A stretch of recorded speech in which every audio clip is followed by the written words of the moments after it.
Imagine it's Christmas time and you're excited that you're flying home to spend the holidays with your parents. You board your flight and everything seems normal at first. Then outside, dark storm clouds begin to gather around the aircraft. The flight becomes bumpy. At first, you think it's just a little turbulence. And then a blinding flash lights up the whole cabin. The plane is struck by lightning. Within seconds, it begins tearing apart in midair. Passengers are screaming. Luggage is flying everywhere. And you find yourself falling. Not with a parachute, and not with any hope of survival. Just you and nearly 10,000 feet of empty sky below. It sounds impossible. But on Christmas Eve in 1971, that's exactly what happened to a 17-year-old girl named Juliane Koepcke. Against every law of probability, she survives this fall. But what happened next was even more incredible.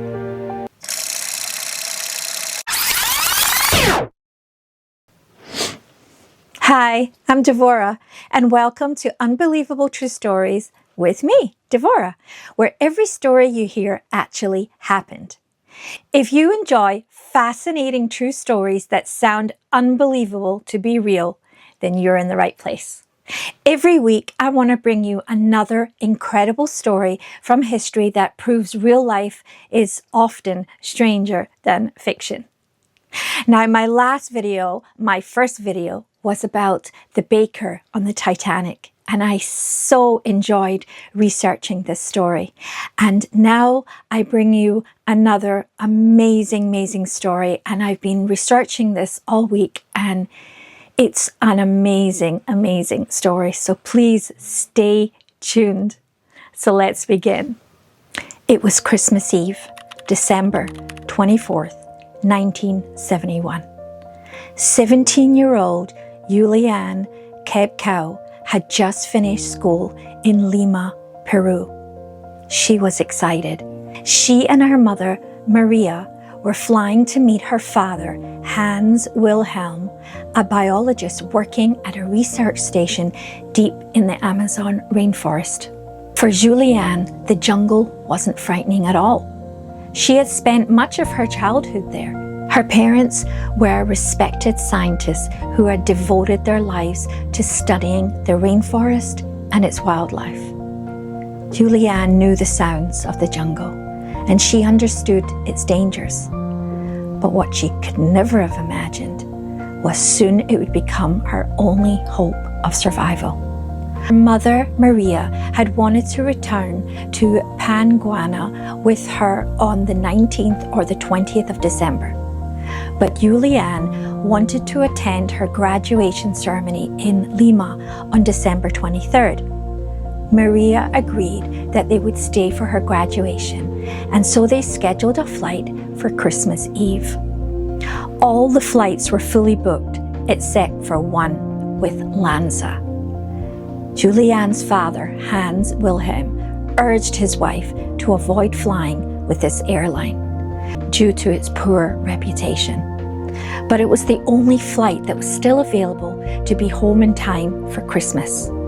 So Juliane and her mother boarded LANSA Flight 508. As the aircraft climbed into the sky, everything seemed perfectly normal.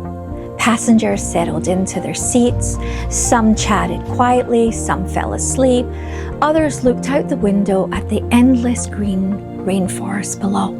The flight continued towards the city of Pucallpa. For about 25 minutes, everything seemed routine. They had just been served food by the flight attendants, when suddenly dark thunderclouds surrounded the aircraft. Rain started to lash against the windows. Lightning flashed all around them. Some passengers began to look a little nervous. The aircraft started to shake. At first, it was just turbulence. the kind of bumpiness many passengers have experienced before. But then the shaking became more violent. Juliane later recalls that she had never felt this type of turbulence before and never had felt it since. The plane lurched from side to side. Overhead luggage compartments flew open and passengers' Christmas presents started flying all over the cabin. People gripped their armrests with fear, and Juliane said some were even reciting prayers.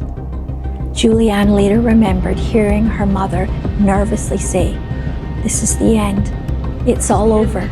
Those words would be the last words she ever heard her mother speak. A brilliant flash of lightning struck the right side of the wing of the aircraft.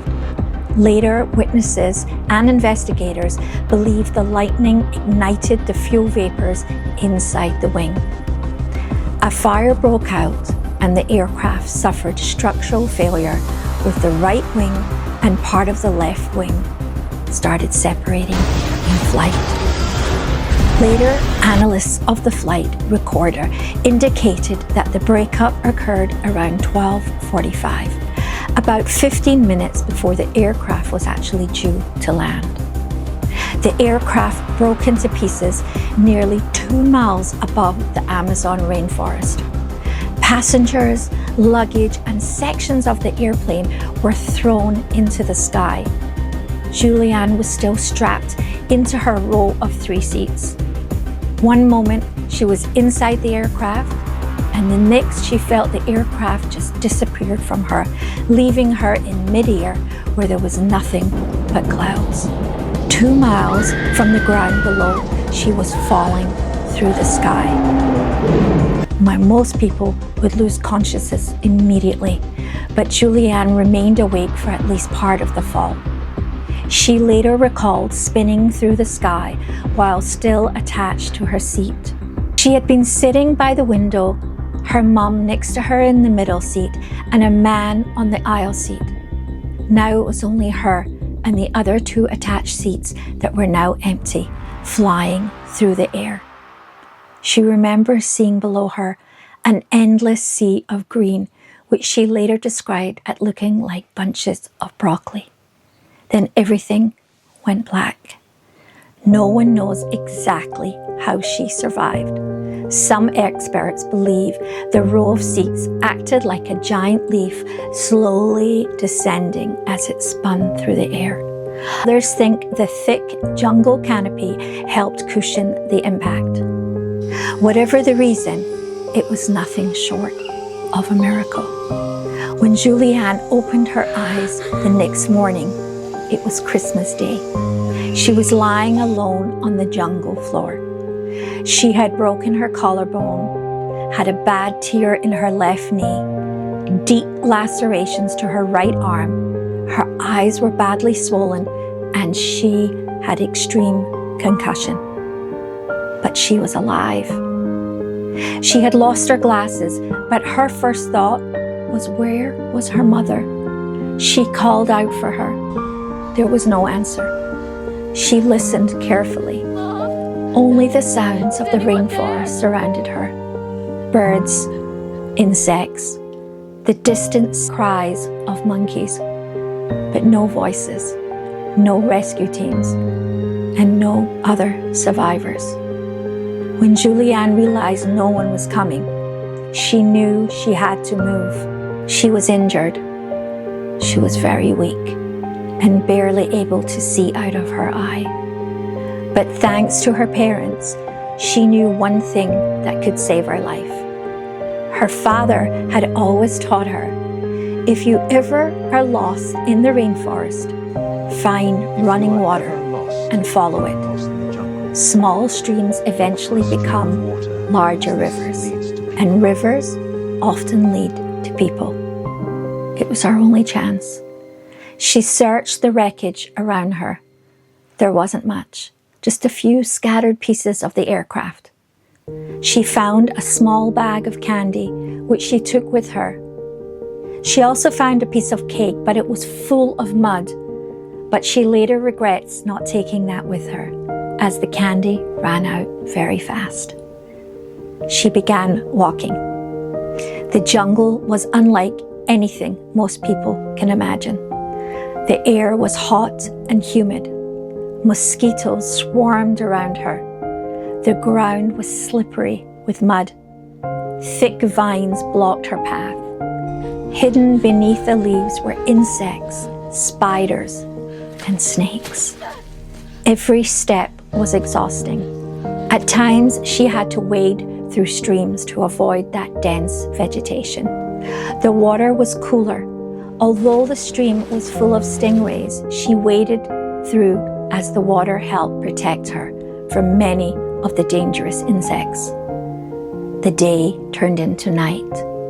The night turned into another day.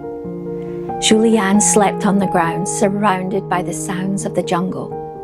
No idea if anyone actually knew about the crash or if anyone was searching for her.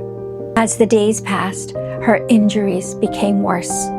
The deep cut on her arm became infected. Maggots began feeding inside the wound. But Juliane knew something remarkable. Her parents had taught her also that while it's unpleasant, maggots often eat only dead tissue. And in some cases, they can actually help prevent a wound from becoming even more dangerous. But she also knew she couldn't survive much longer on her own. So she continued following the stream, one step after another, not knowing what waited around the next bend. Then on her 11th day, she spotted something that didn't belong in the jungle. A small wooden boat. Nearby was a simple shelter used by local workers. For the first time since the crash, there was hope, but the camp was empty. No one was there. Juliane decided to wait there. It was the only choice she had. Little did she know, her rescue was now just hours away. Juliane had survived 11 days alone in one of the world's most unforgiving jungles. All she could do was wait. Hours and hours passed. Then she heard voices. 3 local lumber workers had returned to the small shelter. At first they were stunned. Standing there before them was a teenage girl. Hello, are you all right? Dirty, barefoot, covered in insect bites. Her clothes were torn. She was weak, exhausted, and barely able to stand. At first they thought she might be a forest spirit. It was almost impossible to believe that anyone could survive what she had just been through. But Juliane calmly explained who she was. She told them her plane had crashed. She had been walking through the jungle for days. The men immediately came to her aid. They cleaned the infected wound on her arm using gasoline, the only disinfectant they had available. It was incredibly painful to her, but it had helped kill the maggots that had infested the wound. They gave her food, they gave her water, and for the first time in 11 days, she wasn't alone. The following morning, the men took Juliane by boat down the river to a nearby village. From there, she was flown to a hospital. Doctors were astonished. Apart from a broken collarbone, deep cuts, bruises, and severe dehydration, she had survived remarkably well. Soon after, the terrible truth became clear. LANSA Flight 508 had crashed with 92 people on board, and only one person had survived, Juliane Koepcke. In the days that followed, Juliane helped search teams identify the crash site by describing the rivers and the streams she had followed through the jungle. Sadly, her mother had survived the initial breakup of the aircraft. but had died several days later from her injuries before rescuers could reach her. It was a heartbreaking discovery. Juliane had survived, but she had lost her mother. Despite unimaginable trauma, Juliane chose not to let the tragedy define her, dedicating her life to studying the very rainforest that had both threatened and ultimately saved her life. Years later, she returned to the crash site, not to relive the nightmare, but to understand it. Her incredible story has inspired documentaries, books, and millions of people around the world. Even today, aviation experts and survival specialists continue to study her case, because surviving a fall from nearly 10,000 feet, that's 2 miles, is unbelievable. Then surviving 11 days alone in the Amazon rainforest remains one of the most extraordinary survival stories ever recorded. If you enjoyed this unbelievable true story, do not forget to like this video, subscribe to the channel, and turn on the notifications so you do not miss another incredible story. I'm Devorah, and thank you for watching Unbelievable True Stories. Oh, and remember, this wasn't a legend. It wasn't a movie. It really happened. Until next time, bye-bye.